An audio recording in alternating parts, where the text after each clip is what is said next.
So in the previous videos, we discussed how to perform an external ophthalmic examination and looking at the internal structures. Looking at the cornea in more detail, we're going to start with a simple spot beam, and that could be a pen torch or a transilluminator. And we're going to work our way from the external tissues towards the centre. So look at any structures that could be in contact with the cornea.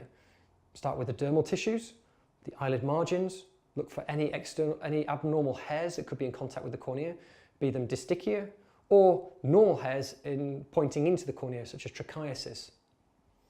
Look at the third eyelid. You might need to push down on the eye a little bit to retropulse the eye to bring the third eyelid up so you can have a look at that in more detail. Look at the conjunctiva. Does it look red? Is it normal? If you're looking at the conjunctiva in more detail, you'll be able to see the episcleral tissue underneath and then the scleral vessels. If there's any abnormalities there, note them down before you move on to the next part of the examination. Using the spot beam, look at the cornea. It should be nice and glossy. What you don't want to see is a lackluster appearance. If you're seeing something dull or matte, then that might give you an indication that there could be a tear film problem there. So we've talked about examination of a cornea with a direct ophthalmoscope in a previous video, but to rerun, we are going to put it onto the 20 diopter setting or 20 to 30 diopter setting. You start by looking at the limbus and then moving across the cornea in a systematic fashion. And what you're looking for is any irregularities, be it in corneal clarity or disruption of any of the corneal layers.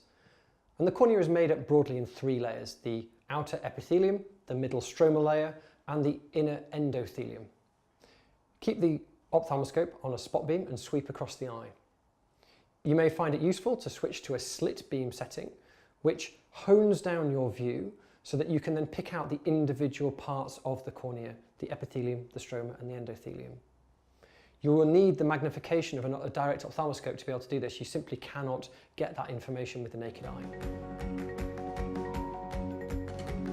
It's been estimated that up to 10% of consultations in general practice are ophthalmic based, and I would guess that a large percentage of those is to do with corneal ulceration. Now, ulceration there's a big spectrum from a very simple scratch right through to ulceration that threatens the integrity of the cornea and would allow the rupture and expulsion of the intraocular contents.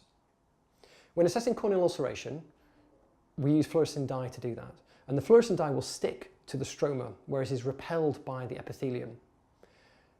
I prefer the fluorescein strips because it avoids flooding the surface of the eye with fluorescein, but you can buy little individual use pipettes instead. Once you put the dye in, I will then flush out the excess dye with some water for injection or some sterile saline. If you just get some tissue paper on the lower eyelid, you can then wipe away the excess dye. This will leave the surface of the eye with the corneal ulcer completely exposed. If you don't do this, you just end up with a great big green lake, and it's very, very difficult to see what's ulcer and what's not ulcer. It's very easy to reach straight away for the fluorescein dye, but that may not work to your benefit, especially if it's going to mask the problem that you're trying to examine. I would look very carefully with your ophthalmoscope first to try and gauge an idea of size and depth. Some ulcers can be very, very large, almost cover the whole surface of the cornea, but be very shallow. Or you could get a very pinprick ulcer that almost goes through to Descemet's membrane.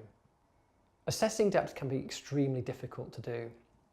You want to think of the thickness of the cornea about being the thickness of a credit card if you hold it up. And Descemet's membrane is approximately the thickness of the paint that they put on the surface of the credit card to put your name on there. So it's extremely thin. So if you're thinking about a hole that has gone all the way through that credit card, or all the way through the cornea of the dog that you're examining, you are risking loss of structural integrity. So the critical thing to do when examining a dog with a corneal ulcer is firstly try and work out the size, and secondly the depth of the ulcer. So assessing ulcer depth, it can be extremely difficult if you're not used to using your ophthalmoscope. So remember to practice on lots of normal dog eyes before you're presented with an emergency case. Put your ophthalmoscope to the plus 20 to 30 diopter setting, so you are focused on the cornea. Be on a slit beam setting if you have one available, and move that beam across the ulcer. Now you should see the beam distort as it dips down and into the ulcer bed. If it's superficial, you'll see a very, very shallow dipping.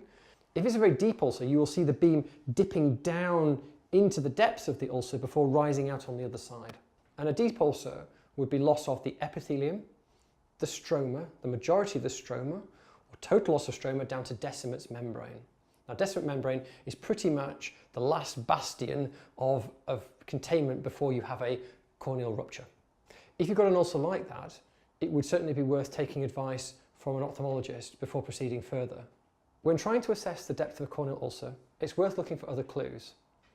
Many ulcers will have vascular tissue associated with it, so you can see blood vessels growing from the limbus towards the ulcer. If those vessels are branching like a tree, then they're generally superficial, and if they are very straight, like a paintbrush, then you would expect those to be deeper. And that may give you some more information as towards the depth of that ulcer that you're dealing with. It's worth looking for any other opacities within the cornea. You can get tiny little crystals forming in cases like corneal lipidosis, or you could get keratic precipitates, which are little inflammatory bodies stuck to the corneal endothelium. And both of these would give you more information about what the underlying disease that you're dealing with. It is not uncommon to get corneal ulceration in cases with keratoconjunctivitis sicca. And these ulcers can be particularly difficult to treat because of this underlying disease. Absence of a normal aqueous tear film prevents the reepithelialization of the outer layer and can allow bacteria to enter the stroma, the middle layer of the cornea, and create a much deeper ulcer very, very quickly. So these cases should be treated as a type of emergency because we don't want them to develop into something more significant.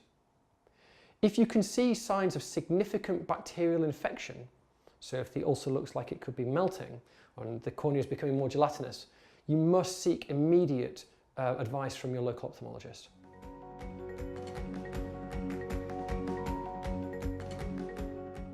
Any dog that comes into the clinic for an ophthalmic examination should be given a Schirmer tear test. A Schirmer tear test 1 is the use of a tear test strip without local anaesthesia, and that measures basal and reflex tearing, and it's performed over 60 seconds. And don't try and cut corners. If you do it over 15 seconds and multiply by 4 or 30 seconds multiplied by 2, you may be getting a false result.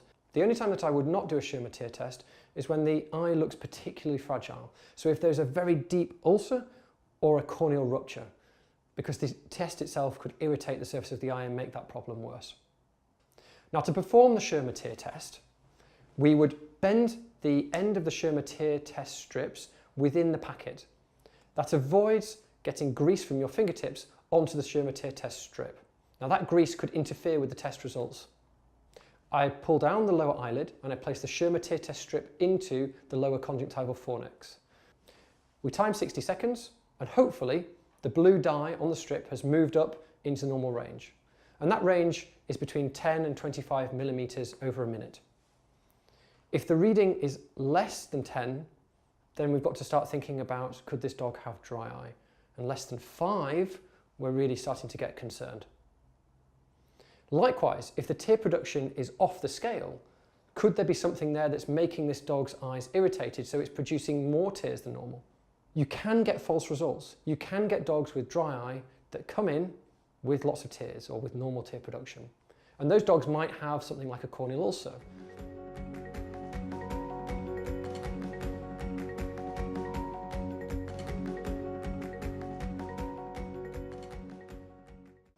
So the difference between a Schirmer tear test 1 and a Schirmer tear test 2 is that in the first Schirmer tear test we are measuring basal tear film production plus a reflex tear film production. In the second Schirmer tear test we are simply measuring the basal tear film production. Now to perform that test we put a drop of local anaesthetic in, we wait around about 30 seconds to a minute, we'll swab with a clean swab, be it a clean sterile cotton wool bud or a bacteriology swab, to remove any excess liquid, and then we perform the Schirmer tear test, just in the same way that you did for the first one. The reading should be roughly half of the Schirmer tear test 1. And it's obviously always important to do the Schirmer tear test 1 before doing a Schirmer tear test 2 because you can't undo the application of the topical local anaesthesia. In some situations, you can be presented with a case with normal tear film production, measured on a Schirmer tear test, but with a suspicion of dry eye. And those dogs may have an underlying ocular discomfort, so be it corneal ulceration, uveitis, glaucoma, whatever it might be. When you measure that tear production, it appears to be normal. In those cases, it would certainly be worth putting a drop of local anaesthetic in and doing a Schirmer tear test too, and then comparing the basal tear film production between the two eyes.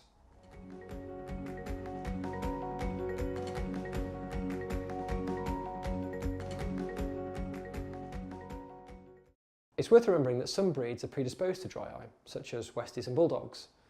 When I was in general practice, I would routinely perform a Schirmer tear test at each vaccination to keep a record, noting any abnormalities year on year.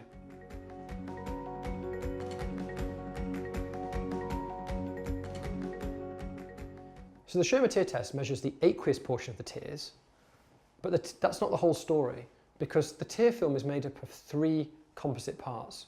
There's the aqueous part produced by the lacrimal glands, we've got the mucoid part produced by the goblet cells of the conjunctiva, and then we've got the lipid part that is produced by the meibomian glands of the eyelid margin. And they act together to provide nutrient supply and wash away debris from the surface of the cornea. Now, if we're looking at tear film quality, we need to do other tests. And the test that I prefer is a tear film breakup time test. Now, this involves the application of fluorescent dye. And to do this, we apply the dye, we hold the eyelids open while looking with a cobalt blue light. Now, most direct ophthalmoscopes have a cobalt blue light on it. If you don't have that to hand, you could use a blue UV light for ringworm detection. Holding the eyelids open, the tear film should be maintained for approximately 15 to 20 seconds. If you can see that the tear film is breaking up very quickly, you may have a quality issue rather than a quantity issue.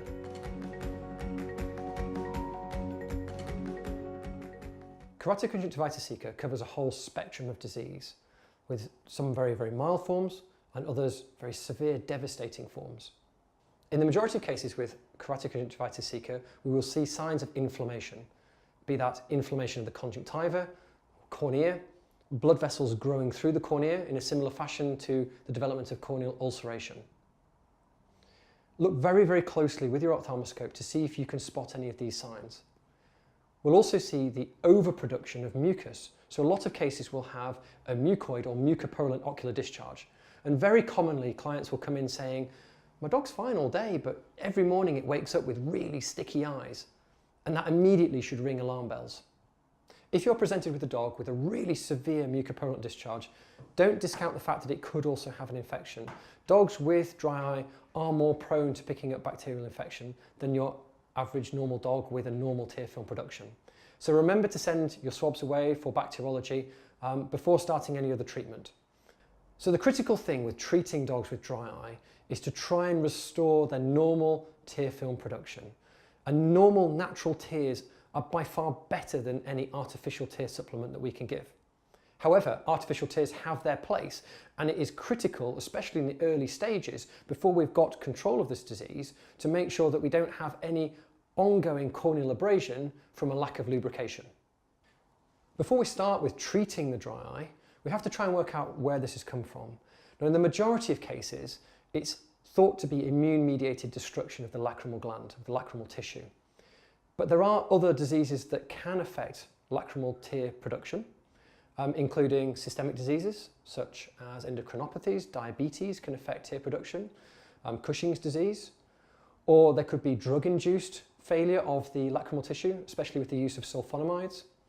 There may be a breed predisposition, West Highland Whites, Yorkshire Terriers, Bulldogs, and it's worth taking all of this into consideration before deciding on the appropriate treatment course. However, as I said, in the majority of cases it's immune-mediated, and the first treatment of choice would be 0.2% cyclosporin ointment, and the licensed product for that in the UK is Optimune. It's really important to treat these cases as quickly as possible. It's been found that dogs with Schirmer tear test readings of less than 2 millimeters per minute, there may be only a 50% success rate in managing that disease, whereas dogs with a reading of over 2 millimeters per minute, the success could be over 85%. Don't expect an immediate result with the treatment for dry eye. Although we're going to be using the lubrication to try and improve ocular comfort, we're trying to restore normal tear film production if at all possible. And that process can take some time. I normally advocate repeating the Schirmer tear test after 3 weeks, and then again after 6 weeks from starting the treatment course. And that will give you an idea as to whether the 0.2% cyclosporin is effective. If you have a case that's failing to respond to the treatment in the expected way, after 6 to 12 weeks, then it certainly would be worth speaking to your local ophthalmologist to explore other treatment possibilities.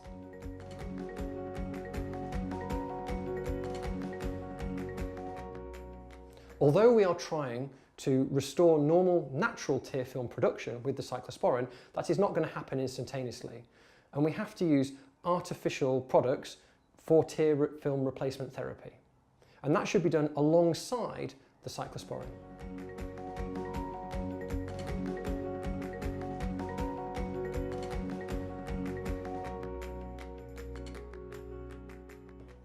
If there's signs of infection there, an appropriate course of topical antibiotics should be used.